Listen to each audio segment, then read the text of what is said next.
Welcome to our channel. Today we how to register for a Best Buy credit card, quick tutorial step by step clearly.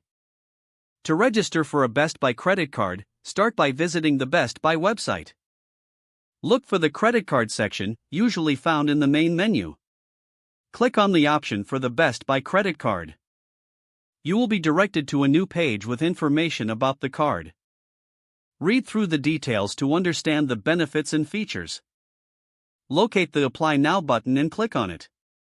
You'll be taken to an application form. Begin by filling in your personal information, such as your name and address. Next, enter your social security number for identification purposes. Provide your date of birth to confirm your age. Continue by entering your income details as requested. After completing the personal information section, review your entries for accuracy. Proceed to the next section to enter your contact information. Fill in your email address and phone number. Choose a username and password for your online account.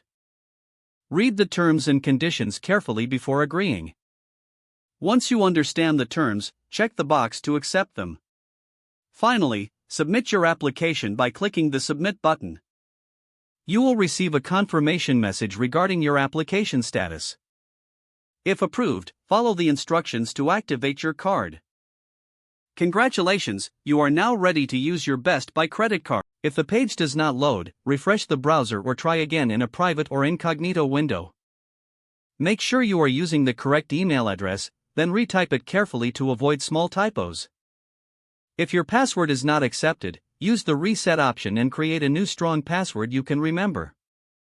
Check your spam folder for verification or security emails, then complete any requested confirmation steps. Enable two-factor authentication if available to improve account security and reduce unauthorized access risk. After signing in, review your profile details so your contact information and settings are accurate and current. If you see an error message, note it down and try again after restarting your device and internet connection. Don't forget to like this video and subscribe to our channel for more step-by-step tech guides.